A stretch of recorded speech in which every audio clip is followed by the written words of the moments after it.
Halo, udah lama banget aku nggak bikin video dan ini adalah video yang aku janjikan tentang report dari Circle DNA yang udah lama banget hasilnya keluar tapi baru sekarang ini aku bikin videonya. Dan yang di video kali ini aku tuh bakal bahas tentang diet and lifestyle reportnya ya. Jadi di sini tuh reportnya banyak banget tuh ya. Nah, yang video kali ini bakal bahas yang bagian atas ini tentang diet and lifestyle. Karena banyak, aku bakalan bikinnya videonya kepisah-pisah gitu ya, sesuai dengan tema-temanya gitu aja. Kayaknya lebih gampang. Aku klik yang diet. Di sini dia tuh kasih report bahwa kalian bisa lihat ya, di sini tuh diet yang cocok buat tubuh aku itu adalah aku harus ngurangin karbohidrat. Uh, jadi kalau kurangan karbohidrat kayaknya emang cocok sama diet keto ya, keto diet gitu. Emang aku udah beberapa lama ini, kayak mungkin udah setahunan gitu, aku mencoba untuk diet keto gitu. Tapi nggak sekedar apa ya, cuman nggak diet aja sih. Diet itu harus kamu jadiin lifestyle kamu kayak gitu ya. Jadi kalau di keto kan bahkan kamu nggak boleh sama sekali makan yang bener-bener yang karbohidrat. Jadi mereka menyarankan kamu kalau mau kamu perlu karbohidrat, kamu makannya sayur, karena di sayur itu udah ada karbohidratnya kayak gitu. Tapi di sana juga ada fibernya. Nah jadi ya, menurutku sih ini cocok karena aku emang harus low carb dan ya aku menjalani keto gitu. Aku berusaha untuk menjadi keto kayak gitulah ya, meskipun aku nggak yang 100% bisa sempurna nggak makan karbo sama sekali gitu, cuman ya daripada tidak sama sekali kan lebih baik kita menjaga kesehatan tubuh kita ya kan. Nah kemudian di sini kalian bisa lihat itu ada alcohol sensitivity gitu ya. Ini kalau misalnya aku buka ya yang alkohol gini ya, nah dia tuh bisa, kalian bisa baca detailnya gitu loh tentang alkohol itu apa kayak gitu ya. Emang ini adanya di bahasa Inggris ya, jadi pelan-pelan aja. Kalian kalau misalnya nggak bisa bahasa Inggris, mungkin bisa di Google Translate kali ya, menurutku seenggaknya. Terus dia ada kasih recommendation. Nah biasanya yang aku lihat itu recommendationnya ini, jadi kira-kira apa yang seharusnya aku ambil gitu loh, dan yang boleh dan yang tidak kayak gitu. Nah kayak gini, keterangannya sebenarnya aku juga nggak seberapa memahami sih, karena yang jujur yang ini aku nggak benar-benar baca. Karena apa? Karena aku nggak yang sensitif gitu, jadi aku skip aja, aku lewatin gitu. Kalau ini ya kalian bisa lihat kayak gini deh ya. Aku nggak bisa jelasin yang begitu detail banget, tapi aku mau nunjukin kayak model-model reportnya dia, apa yang bakal kamu dapat dari report ini kayak gitu. Terus ini ada kafein. Selama ini aku minum kopi juga aku fine-fine aja, nggak pernah ada masalah, kecuali kalau misalnya aku minumnya americano gitu ya, yang pure americano, terus belum makan perut kosong, terus minumnya americano, wah itu biasanya aku bakalan mahku tuh bisa kena gitulah. Kalau enggak ini kayak agak shaking gitu loh badannya, kayak agak ndredeg gitu loh. Nah itu kalau aku minum kopi belum makan pagi-pagi gitu, biasanya kayak gitu. Apalagi ya nih, ini tentang teh. Ada kan orang yang mungkin alergi teh, alergi kopi apa segala macam kayak gitu. Fat sensitivity aku juga enggak, aku fine-fine aja. Jadi memang justru kalau di keto kan kita harus makannya lemak, tapi lemaknya itu yang lemak sehat gitu ya, kayak apokat gitu. Terus kalau makan salad itu pakainya olive oil atau mayones. Tapi kalau di keto ingat ya, kalau di keto kamu tidak boleh makan gula, sugar itu nggak boleh. Jadi kamu kasih mayones nggak apa-apa, tapi mayonesnya itu nggak boleh yang manis. Nah itu, meskipun dari madu gitulah ya, madu memang punya benefit yang berbeda daripada cuman sekedar gula biasa. Cuman biar bagaimanapun itu tetap manis, dan itu bikin insulin kalian itu keluar kayak gitulah. Jadi kalau semakin tinggi insulin kalian, maka kalian tidak bisa burn fat seperti itu. Nah, mungkin kalau tentang yang diet keto itu kalian bisa ngikutin, aku tuh sering ngikutin Dr. Berg, Dr. Eric Berg. Aku kasih linknya di description. Mungkin kalian kalau juga kepingin tahu tentang keto, biasanya aku ngikutin dia tentang ketonya. Oke, next. Nah, karena resultku tadi kan low carb, jadi makanya dia bilang karbohidrat sensitivity-nya akhirnya high kayak gitu deh. Ya, jadi kayak aku harus anggapannya ini menghindari atau mengurangi lah ya. Kalau bisa kan menghindari gitu. Nih karbo tuh reportnya kayak begini nih. Recommendation. Nah, dia tuh bakal kasih rekomendasi. Kamu kayak harus ngubah gitu loh, kayak jangan makan ini, kayak misalnya jangan makan yang kentang-kentang kayak gitu, tapi kamu ngubahnya makannya yang ubi. Nah kayak gitu sih tuh, makanya yang vegetable, apa yang sayur-sayuran gitu, karena ya di sayur-sayuran itu ada karbohidrat kayak gitu loh. Cuman memang karbohidratnya, kalau beras itu kan karbohidratnya tuh banyak banget ya, jadi dia tuh kan memang sumber dari karbohidrat, karena karbohidratnya paling banyak itu di beras gitu. Tapi bukan berarti karbohidrat tidak ada di sayur-sayuran gitu, bukan. Oke, jadi ini kamu kayak harus mengubah lah. Kamu nggak boleh makan cookies, kamu jangan pakai yang white flour, tepung-tepung yang putih, kayak gitu-gitu. Terus, ini ada juga susu. Tapi aku selama ini kalau minum susu sih, aku merasa fine-fine aja sih, nggak yang terjadi gimana-gimana gitu. Aku fine gitu. Atau mungkin cuman kalau abis minum susu mungkin jadi kayak kembung gitu, cuman nggak ada efek yang terlalu gimana sih di aku. Terus dia bakal kasih report bahkan ini ya, sensitivity terhadap pedas, super taste, sweet tooth. Kayak aku sih nggak yang terlalu merasakan di hidupku ini. Aku bener-bener yang merasakan wah ini pedes banget, ini kayak gimana. Ya aku sih merasa normal-normal aja ya. Aku nggak tahu kalau aku jadi orang lain indera perasanya kayak gimana, aku juga nggak tahu kayak gitu ya. Oke, jadi ini dia kasih report ini. Terus ini dia, kayak ini dia kasih aku supaya aku lebih makan makanan yang ya ini kayak brokoli kayak gitu-gitu ya. Ini recommendationnya. Nah ini aku harus meningkatkan, increase untuk makan sayur-sayuran yang jenis ini kayak gitulah. Terus detoxnya ini oke, aku normal selama ini sih. Aku kalau diet dengan aku detox atau segala macam, aku nggak ada masalah dengan makanan. Alergi pun juga aku nggak ada. Jadi selama ini aku fine aja.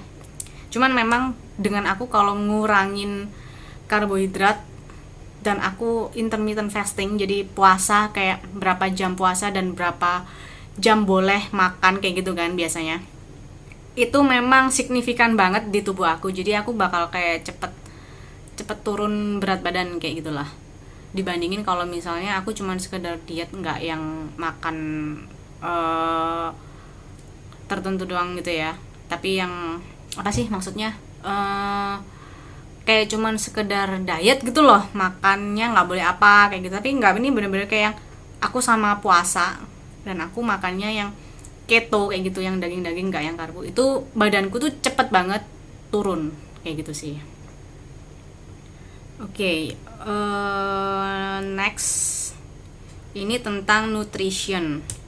Jadi kita bisa lihat di sini.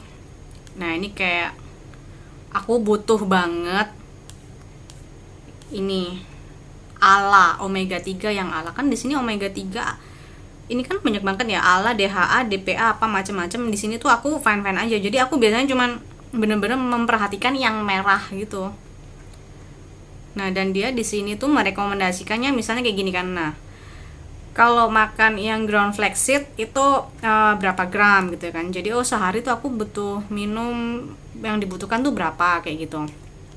Jadi di sini tuh akhirnya aku beli untuk yang ala itu aku beli nih. Aku beli nih, flaxseed oil 1000 mg. Jadi aku minum ini tiap hari untuk kebutuhan yang ini alaku ini. Jadi khusus yang ini aku bener-bener kayak cari untuk nutrisiku yang ini. Terus ini kan ada vitamin B ya kan, B6. Ini aku juga berusaha dengan minum suplemen sih. Aku beli suplemen.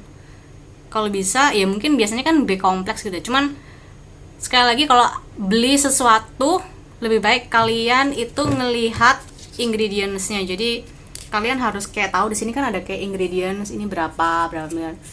Apapun yang kalian beli, cobalah untuk melihat itu, belajar itu. Jadi kalian tahu isinya dari suplemen yang kalian beli itu apa gitu. Jangan sekedar cuman beli tapi nggak tahu isinya apa dan nggak sesuai dengan kebutuhan kalian kayak gitu. Dan mahal pula kan kayak gitu kan. Ada lagi ya ini vitamin D ya kan. Ya ini udah pasti nih, apalagi sekarang kan zamannya kayak covid gitu, butuh vitamin D ya udah pasti. Dan vitamin D itu aku dengar dari Dr. Berg itu harus disertai dengan yang vitamin K-nya gitu, karena ada penjelasannya gitulah. Jadi vitamin D plus K kayak gitu. Jadi itu ya sekilas. Kalau kalian udah tes punya kalian sendiri kan ntar kalian bisa tahu apa aja yang dibutuhin. Ini ada well-being itu kayak apa ya, kayak misalnya ini bone mineral density. Jadi kekeroposan tulang kayak gitu loh. Jadi kalian bisa lihat kondisi kalian itu kayak gimana. Terus appetite control normal, metabolic respon ini untuk yang kayak pembakaran. Ini kalian bisa lihat ya. Jadi report-reportnya. Jadi ntar kalau kalian habis tes DNA kira-kira reportnya kalian tuh kayak gimana. Nah, kalian bisa tesin satu-satu lah gitu. Terus ini lucu juga nih, ada yang tendency for mosquito bite. Jadi kayak kira-kira kamu tuh bakalan sering kayak biasanya sering digigit nyamuk apa enggak gitu ya. Aku sih enggak sih. Aku jarang banget sih digigit nyamuk. Jadi cowok aku biasanya kalau aku duduk sama dia pasti yang dirubungin nyamuk gitu. Sedangkan aku enggak, aku jarang banget digigit. Pasti dia yang digigit nyamuk. Tapi di sini hasil reportnya kan high tendency gitu kan ya. High tendency-nya gede berdasarkan dari golongan darah kan. Golongan darahku tuh AB 2. Oh iya benar ya 2. Jadi jarang banget aku digigit nyamuk. Bener nih, berarti ini bener. Golongan darahku AB, aku jarang digigit nyamuk. Benar. Ya kayak gitu. Next ini tentang stress and sleep. Oke, stress and sleep. Deep sleep average. Jadi kayak ini kebutuhan kalian ya, untuk stresnya kalian, untuk tidur, untuk dia bisa kayak tahu gitu loh, kayak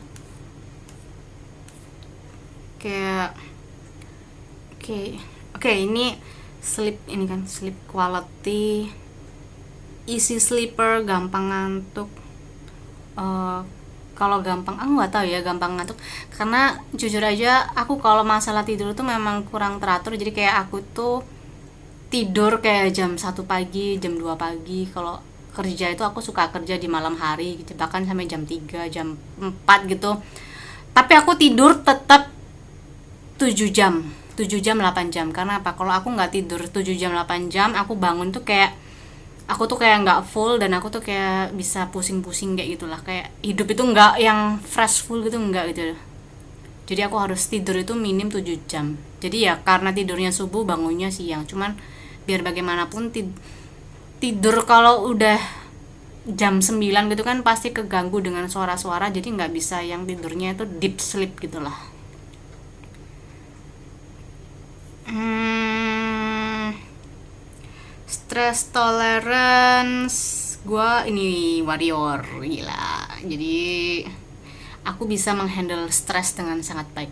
Mungkin karena aku nih adalah salah satu pragmatis gitu ya, jadi yang easy going aja, nggak yang terlalu dipikirin, ya nyantai aja lah, nggak yang baper gitu ya. Jadi ya aku rasa itu ya, jadi aku nggak yang orang yang stres banget gitu, nggak, karena aku orang yang cuek gitu. Oke, oh kalau ini ngorok ini deh. Average risk, average risk, sorry. Tuh, dia tuh jelasin kenapa orang tuh bisa ngorok kayak gitu tuh. Penjelasannya tuh kayak gitu. Jadi memang aku kalau tidur, kalau nafas biasa kan biasa ya, tapi kalau aku begitu udah tidur tuh kayak nafasku tuh dari tenggorokan tuh agak beda tuh loh, kayak kan beda kan sama nafas yang sama yang lama-lama kan bisa jadi kayak ngorok tuh loh. Kayak gitu sih. Aku memang udah ngerasa sih memang agak beda di tenggorokan aku. Oke, next pollution, dust allergy. Aku nggak tahu sih kalau dust allergy. Aku nggak pernah yang sesak napas di tempat yang kotor-kotor atau debu-debu. Aku fan-fan aja.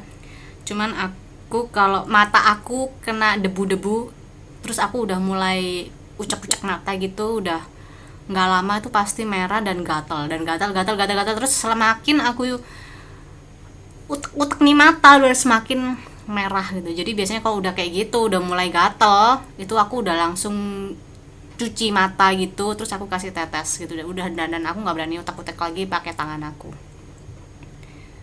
Kayaknya itu normal ya. Oke. Second hand smoke sensitivity high. Nah ini jadi perokok yang pasif ya. Cuman aku nggak seberapa ngerasain yang gimana di kehidupan aku, kayaknya kok ya biasa aja sih gitu. Cuman aku memang merasa terganggu sih kalau emang di sampingku ada orang rokok gitu, aku emang terganggu. Tapi aku nggak yang merasa lu sesak napas atau apa, enggak. Oke, terakhir skin. Acne risk average. Jadi memang aku kadang kalau jerawatan, kalau mau menstruasi gitu biasanya jerawatan, atau tidurnya nggak bener gitu itu biasanya jerawatan, atau stres. Aku jarang stres tapi pernah juga stres kayak gitu ya. Itu emang bisa memicu jerawat sih kalau aku tidur nggak bener, stres gitu. Kalau makan kan selama ini aku memang mengurangi gula ya, jadi kan memang gula itu juga bikin kita jerawatan. Jadi sebisa mungkin kan, apalagi di diet aku kan tidak boleh yang karbo, glukos gitu, gula-gula kan. Jadi aku sih jarang jerawatan ya. Jadi ini wajah aku kebanyakan sih sekarang bersih. Kalau dulu lebih sering jerawatan, dan dulu juga pernah jerawatan yang parah banget yang bagi aku juga aneh gitu. Cuman ya so far wajah aku bersih sih so far, meskipun nah ini average ya untuk jerawatan kayak gitu. Apalagi wrinkle nih, waduh, hai ya kan. Jadi aku bakalan gampang keriputan gitu ya, kulitnya berkeriput. Jadi untuk menghindari supaya tidak berkeriput, ya pakai UV screen, sunscreen gitu. Terus retinol, pakai serum tiap hari retinol untuk menghilangkan wrinkle gitulah. Keloid scar, keloid so far sih aku nggak ada keloid. Cuman di sini tulisannya average, jadi aku rasa fine aja ya, karena kan di sini pilihannya cuma average dan high. Aku average, jadi ya aku nggak ada keloid sih. Apalagi nih, hyperpigmentation risk, jadi gampang kayak apa, kulitnya jadi bercak-bercak gitu ya, kayak berubah warna atau flek gitu ya. Dan yes, di sini tuh aku ada flek yang nggak hilang-hilang gitulah. Udah di laser juga masih belum hilang, cuman ya udah biarin aja. Sunburn risk nggak, aku kalau jemuran, aku suka jemuran, suka tanning gitu ya. Aku kalau jemuran itu biarpun sampai merah, perih banget gitu, pernah yang kayak gitu, yang saking parahnya gitu sampai perih merah, tidur itu udah sampai nggak bisa kanan kiri karena perih gitu. Tapi aku nggak pernah yang sampai kulitku itu mengelupas kayak ular gitu, nggak pernah. Jadi kulitku tuh paling ya ngelupas yang tipis-tipis gitu loh, tipis-tipis, nggak yang sampai kulit tebel gitu, nggak. Jadi ya kulitku sih fine fine aja. Jadi cepet balik putih lagi, cepet balik gitu. Jadi ya ini sunburn risk low, ya sih bener. Stretch mark, ya gua ada stretch mark, cuman nggak yang parah, cuman ya stretch mark iya. Selulit, high, oke. Oke, jadi so far ini sih untuk yang diet and lifestyle. Jadi ini yang bisa aku tunjukin ke kalian kalau kalian tes Circle DNA itu reportnya. Dan ya itu dulu deh, next aku bikin yang berikutnya. Semoga video ini bermanfaat buat kalian, jadi kalian bisa tahu di Circle DNA ini apa aja yang mereka kasih report kayak gitu ya. Sebenarnya banyak sih, nggak cuman Circle DNA aja yang untuk tes DNA gitu. Cuman ya aku pilih ini karena menurutku ini lebih murah daripada yang lainnya. Karena kalau yang lainnya itu kayak hanya khusus, kayak misalnya oke, khusus olahraga doang itu berapa juta gitu ya. Sedangkan ini kayak udah full semua, itu misalnya sekitar 10 juta sekian, tapi ada diskon gitu. Dan kalian kalau misalnya tertarik, kalian mau nyoba ini DNA ini untuk jaga kesehatan kalian ya kan. Jadi kalian tahu kondisi kalian tuh yang gimana, tepatnya seperti apa. Aku sih menyarankan untuk tes DNA, meskipun itu juga tidak murah. Tapi ya itu keputusan di kalian. Kalau kalian butuh, aku punya referral link yang bisa kalian dapat diskon dari referral link aku. Jadi kalian nggak yang mahal-mahal, atau kadang mereka itu juga memberikan diskon, tapi kayak event-event tertentu aja mereka kasih diskon yang lumayan agak gede gitu. Tapi mungkin kalian harus nunggu momen kali ya, momen kayak hari ibu kayak gitu, baru mereka kasih diskon yang gede biasanya ya. Oke, cek di description untuk linknya, jadi kalian bisa dapat diskon dari referral link aku. Thank you, semoga bermanfaat.